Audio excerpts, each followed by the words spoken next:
So, Before we begin, here's the reference that we are using today. Please check out part 1 in my channel if you want to know how I made this reference. my sketching process is really tedious. I am not a perfect artist, which means that I do fuck up my sketches a lot. Not everything I do comes out perfect on the first try. Actually, I began sketching this and it turned out so terribly that I had to erase everything. So if you can see little traces of lines, it's because I fucked up.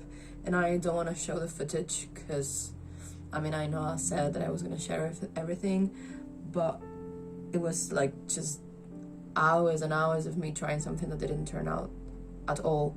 So I went to bed and I woke up with a fresher mind. So let's try it again and I will try to explain to you how I do this. Okay, so basically when I sketch, I need to have my reference right next to my paper. I know a lot of artists have like they use a reference like on their tablets, on their laptops, and they put it like behind them. I cannot do that. I need to have the reference right beside me, and I need to be able to zoom in and zoom out of it, because this is what helps me get proportions right. When I sketch, of course, I need to look at the full picture like this. For example, when I start sketching, especially at the beginning, you need to get like a general panorama of how the reference goes. But I also need to be able to zoom in so that I can get the details and the distance in between objects better. I have different ways of measuring stuff in an image. Of course, there's the grid way, which I used to do up until 2020, I think. 2020, yes, 2020 was the last year I did use grids. I would do those with an online program, but I don't do them anymore. I now use my site, which sometimes is wrong, but it's okay. And I have very different ways of measuring things with my site, so I'm gonna list them and show them to you. The first one is the classical pencil one, like this. So let's say this is the nose and you want to translate this nose here, and I would go with my hand like this and see, okay, it goes from the tip of the pencil to the tip of my nail. So then I can go here and you measure the same distance. I do that a lot with my pencil. That's why I use my pencil extensor as well, because if not, my pencil will be too small to measure any sort of distance. So, but I mean, you can always use a ruler, which brings us to our second way of measuring, which is a ruler. So let's say you say, okay, so the nose is 4.8 centimeters long, so you go and measure that distance. But the ruler is not very practical. I don't like using the ruler but I use it sometimes. And then another way that I have, which is the least effective one, but sometimes it is effective, is the fastest one. I call this the time measuring. Let's say I want to replicate this nose, so I would go with my pencil, with the tip of the pencil, and I would like trace the line on top. Let's say this shape. So doing this somehow makes my muscles memorize the shape, and I call it time measuring because the amount of time that it takes my hand to go from one point to the other is what then helps my memory, you know. So let's say I want to create this line, so I do like this a few times, and then I know how long it takes, and then I can go and do it the same way. I hope that this makes sense to somebody. It has to make sense to somebody, okay? But yeah, I will have my phone on my side here, which I think you're not going to see very well. No. So the first thing I do, of course, before zooming into the picture, is I just like I need to study the image first. I need to study the shapes of it. So for example, this is like an oval shape. Then you can start distinguishing the imaginary lines that make up an image. For example, there's this is a professional photograph, therefore the photographer must have some sort of imaginary lines in order to place Lino, in this case, in the center. Perhaps he's not really looking 100% straight ahead, but you can clearly notice that if you trace an imaginary line here, for example, in the middle from top to bottom, you can see that there's asymmetry on both sides. His eyes are a bit tilted towards the side, but that's because his head is in like a pose or whatever, but they still follow a line. There's also a line on the nose, the lips, on the ears as well. There's lines along the neck. There's always like an imaginary grid that you can create. So that is really helpful when you sketch. You need to if you don't want to use a grid, and if you want to make an image as accurate to the reference as possible, it's a good thing to make a mental check of all of these things that will later on help you to have a better sketch. Okay, so one thing I do sometimes, which is not something I recommend doing, but I do it, is I zoom in the picture, like how big I imagine the scale will be, because we are translating this image, which is this size, into something bigger, so we need to keep the scale. So I zoom it in until I think it looks good and then I do it like this, and then I start like seeing if it fits the paper. This is like the most non-accurate way of sketching. We'll see, that's kind of big, maybe a bit smaller. The reference that I used yesterday had 3 centimeters here, so let's check. Okay, this one is way bigger. That makes sense. This one could be. Let's try it on the side as well.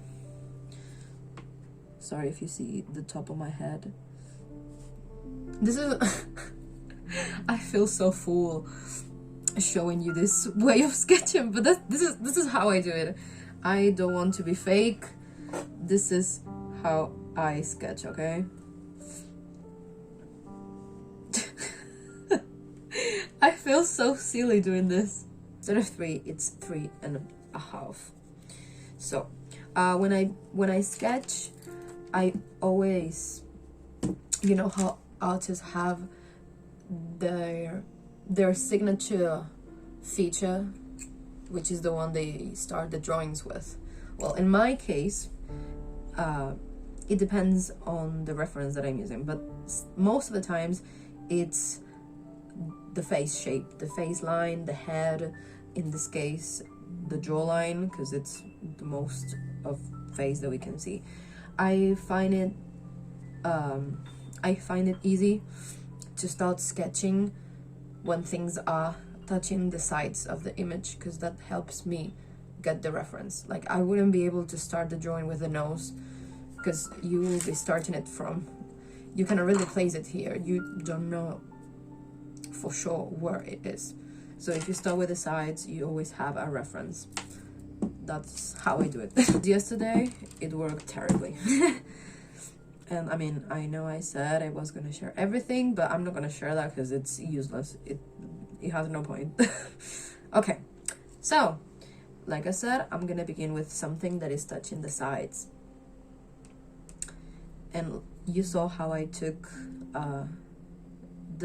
I measured the distance in between the side of the edge of the image and the neck. After I am satisfied with my measuring, which I am not, I will go on and start sketching. And since I have my phone placed right next to the paper where the edges align, I can simply just copy the shapes that I see. Because if something I also do with my pencil is I mean, it's not necessarily measuring, but it's making sure the lines match. So for example, here I am following the line of the edge of the jacket, and I know it somehow ends in this line, so I know the height of it is up until here, because my phone is right beside it and I am trying to copy the sizes. Okay, here goes the neck. I'm not really used to talking when I sketch, so I apologize if it's awkward. I do this with music, and I don't have music because I am speaking. So something important about sketching, that this applies to everything, every type of sketch, every type of drawing. No matter how you sketch or what you sketch, it's always important to place the most general aspects first and then begin with the details. Because if you need to make a change of something, you will have to erase everything. It's always better to go from broad to specific every time. So, neck is going, for example, now I'm gonna take the distance of the neck and the very end of the image using the tip of the pencil and my thumb. So let's say it goes something like this. I was a bit far off, you see. This is how mistakes happen. This is when artists fuck up the proportions of things. But that is completely normal because we are humans after all, and not machines. So now let's take the distance using the ruler, because we want to be accurate this time. The distance in between the neck and the space here. So it's 2.4. Oh shit, sorry. Move. 2.4. Oh my god, I was so far off. Look at this. 3. It's supposed to be here. I'm missing like half a centimeter. This is why you need the ruler sometimes, even though I hate it. Here, I'm saying goes the side of the face, and then we have the neck. I mean the jawline that goes over the neck like so. And here we can see, for example, from what we can see on the phone, see how the very edge of the jacket kind of matches, if we draw an imaginary line, the jaw here. So there's always those kind of imaginary references that you can make in order to sketch properly. Now the jaw continues to go down, and if we trace an imaginary line, which I already did yesterday but I erased, from here to here, I think. So this paper is 21 centimeters wide, so half of it is 10.5. So if we draw an imaginary line here, we can tell that this is the very middle of the paper. So what I'm gonna do is I'm gonna measure the lowest point using the ruler, the lowest point on the jaw, and see how much it is. That's roughly 3 centimeters. Oh my god, that's really low. Lower than I thought it would be. Here. But it's okay because I wasn't done with the chin yet. This image in particular is very difficult because it's really zoomed in. So I kind of lose track of references when they are too zoomed in because you have less reference outside the head. It drives me insane. So we know that this is 3.5. Wait. Here is 3.5. Oh, that's almost 3.5. No, yes, it's 3.5, almost. Roughly 3.5, maybe like here. The start of the neck. There we go.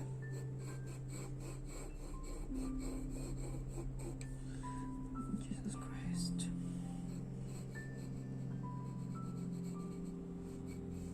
This is going well. We will see when we reach the eyes. You can see the edge of his mouth here. So maybe the mouth starts in a line here. I know his mouth is not completely straight in this image because his head is tilted. No, I think this is looking a bit better actually. I'm going to trust the process, okay? The eye. Somewhere here. Sorry if you can see my head, okay?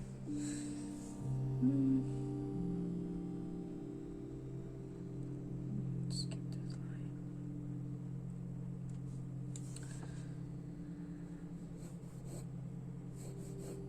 Okay.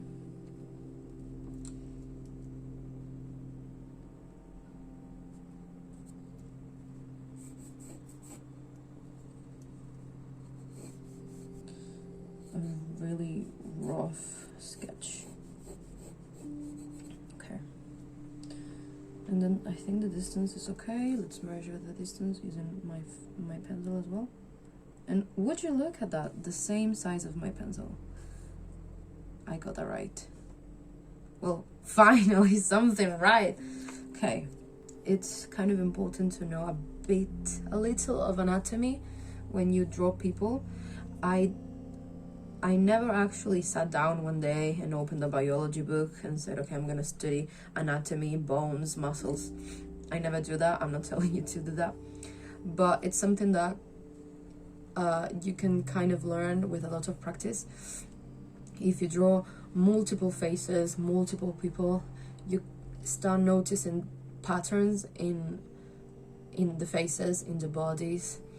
So that really helps when you sketch, because you kind of understand more of what you are doing.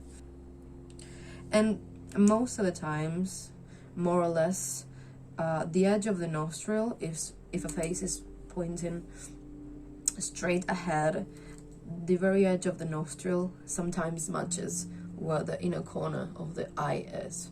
I'm saying more or less because all noses and all eyes are different, but it's likely that they will be somehow along the same imaginary line. And in this case, it almost is. So 6.4 from here. 6.4, which goes here. No, wait. Let's do it properly. Here. Alright. 6.4, and it goes kind of like, if we trace the line here, it goes out of the line a little bit. Like, I don't know. I don't know, but let's try here. And if I match with my pencil like this, it matches. So I think we are in the right path. Okay. Now for the eyes, I'm not an eye expert, so I don't have much to say about this except good luck. I'm gonna start by doing the shape of the lash line, kind of. Lino has cat-like eyes. They have a really nice shape in which the eye corner is upwards. So it has kind of like a look like this. Okay. Then the lower lash line should go somewhere here. I'm gonna worry about the shapes later, because right now I need to place everything before I move on to the details. And then he has where the lash line ends, the top lid begins as well. And it's born from the very side of the eye here. My sketch yesterday where the eye sits here. So I think we're in the right path for once. I'm happy because I was gonna be too ashamed if I wasn't able to share this with you. Okay, lower eyelid goes like here.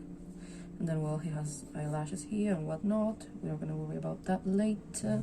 And something that I didn't do, that I'm gonna do now, is measure the distance between the top lid and the lower lid to make sure the openness of the eye is correct. So, almost the entirety of my pencil, and you can see that that's correct.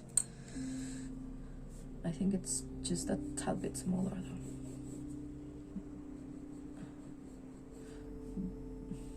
The eye itself. I've always found it interesting how eyeballs are never completely round. I mean the eyeball, like the how do you call it? The iris is never completely round, especially when you draw pictures up close. Notice how it's kind of like a square here, it's not completely round. Up until here somehow, like a line here, but it sits a bit downwards because his face is like, oh. Okay. So let's try it from here. Let's also try and continue the nose so we can have another reference using the nostril. So I'm not gonna go too deep into the nostrils yet, because I'm still terrified that this might be wrong. It doesn't look like it's wrong, but it might be. Can I do it like this and see if that fits? Wait.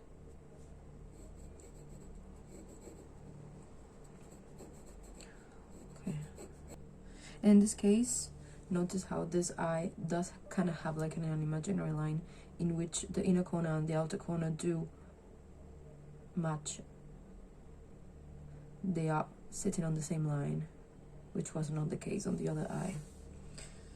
That's because people are different and not every feature is symmetrical.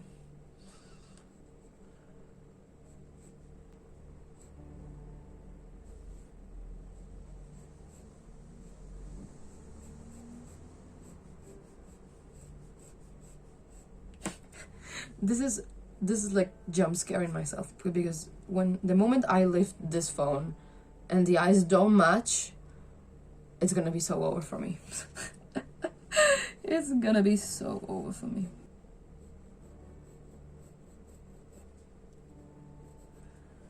There.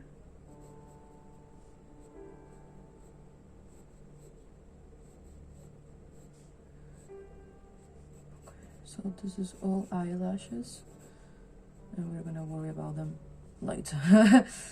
Okay, lower lash a lower eyelid, sorry.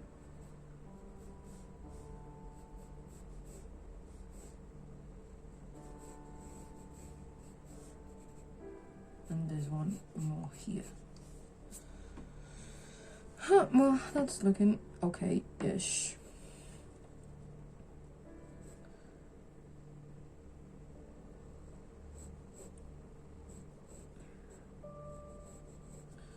Wait, I need my fine eraser for this.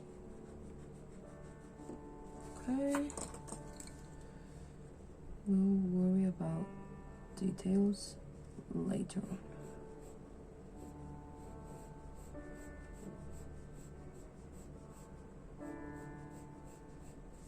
Okay.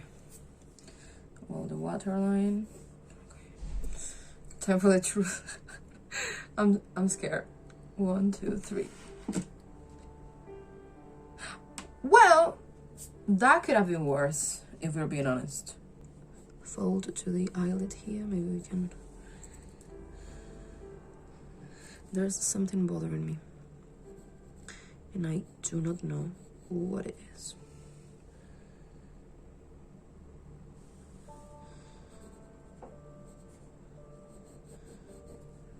There's eyelashes as well. Let's try the waterline. They don't look too bad though. They look good.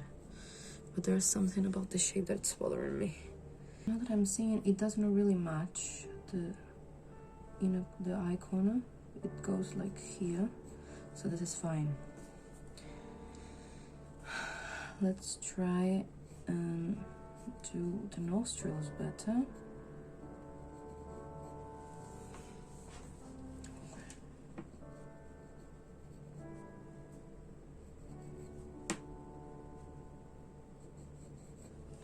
Okay. Measure the distance, the eyebrow on the top lid, almost to my pencil. So here, I'm gonna stand up.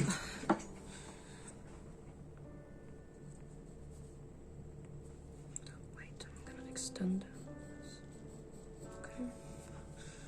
So somehow like this. And there is a curve right on the side of the eye, which is I think that's because of the brow bone. This is what I said when I talked earlier about anatomy. You start noticing kind of like repetitive patterns in drawings. So for instance, if the person has a really prominent brow bone like Lino has, there's always going to be a curve here in the eyebrow, which causes the arch of the brow first, and also causes shadow on the eye and then behind the brow. So it's always good to start noticing these things, and as you go, you will start noticing things on your own. You do not have to copy step by step what I do, but I really wanted to share this because when I was a beginner artist, I used to influence myself using my favorite artist methods. So I'm sharing it so you can grab from it what you will. Notice how the eyebrow ends. Oh well, you cannot see it, but the eyebrow ends almost at the line of the inner corner, so somewhere like that. Okay, that's looking almost good. No, what is going on here? This is the curve that I'm talking about of the brow bone. There is a bone here in the skull. That's the brow bone. So I'm gonna draw this curve to follow along and know where it ends. I think it ends here.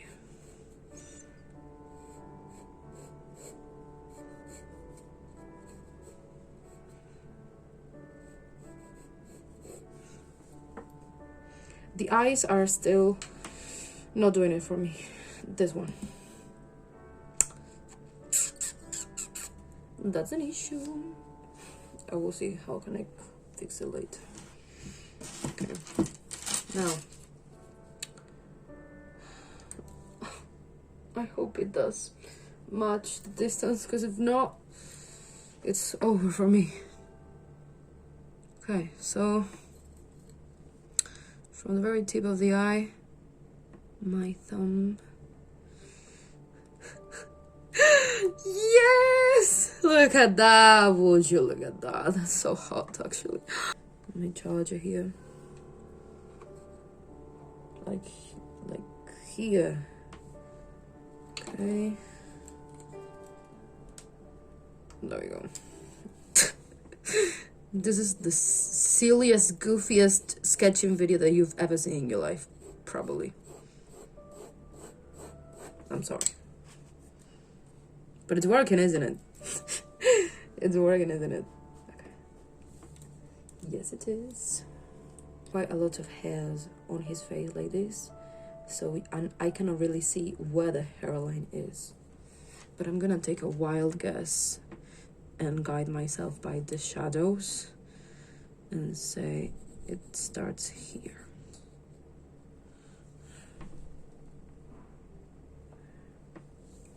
So for the mouth, I already placed this corner of the mouth. I need to place the other.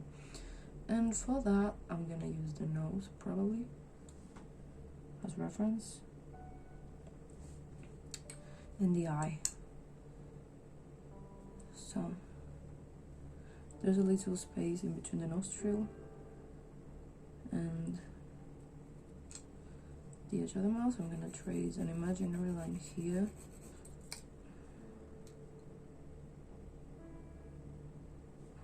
No! Huh.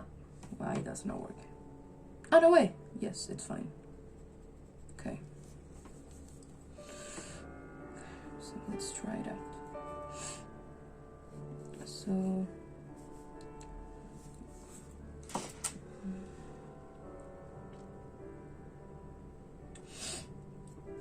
his mouth goes like this. Why does it look bad?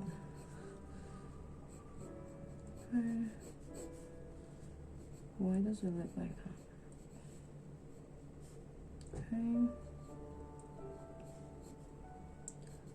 Down. Like these.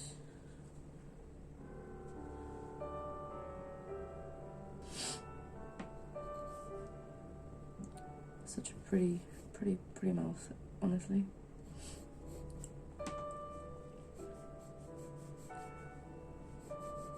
I'm not gonna really apply pressure in this part because it's almost shadow. It's not really a line, so I'm just gonna do this. Yeah, basically there's like lines here. Okay, let's do some of them only for reference purposes. Okay, that's looking.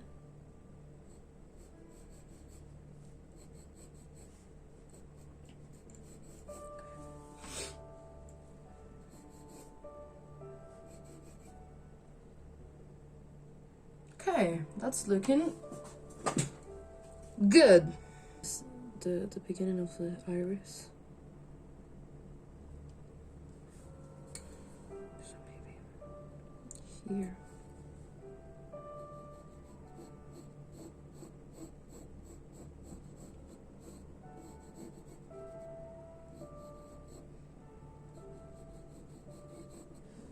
The side of my pencil. Okay, that's fine. Here looks fine. This one is bad side. So let's erase this part of the jaw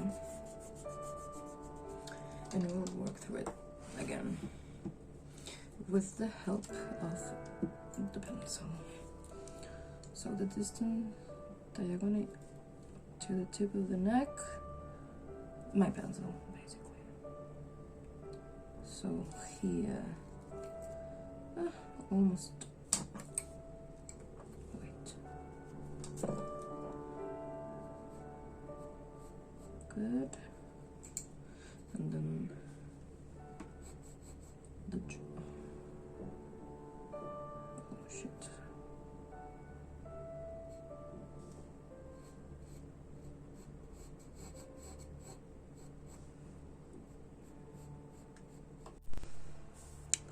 Okay, so now that we go, I feel like we need to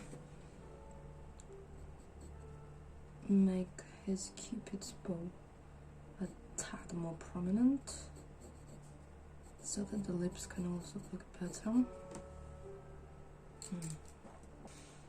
Because it's not working how I need it to work.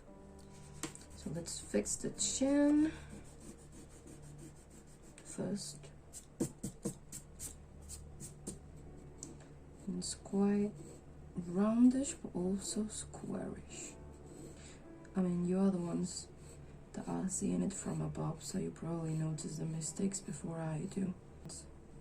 Right here goes next to the eyebrow, goes all the way to the top. And from that one, we have a long one.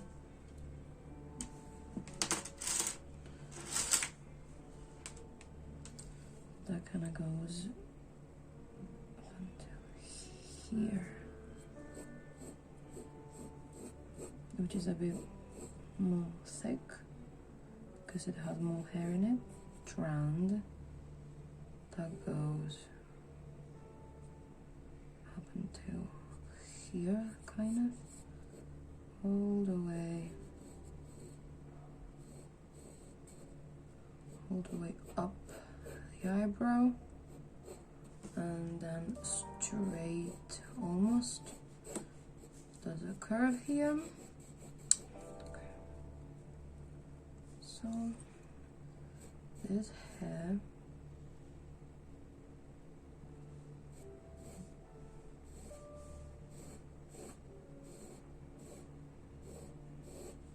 something like this. So there's two ends. Okay, till here. Okay. And it's thick. Not yet, but we can tell that it must be somewhere here. So that's where it's gonna go. I'm gonna have to go behind the tripod. Like these. Okay, there we go. Oh no, it's looking a bit off.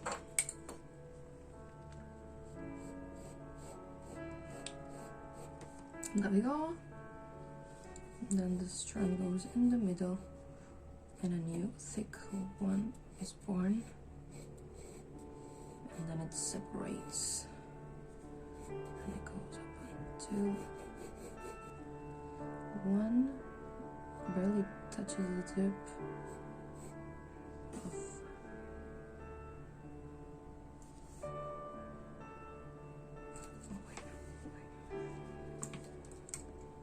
one goes here.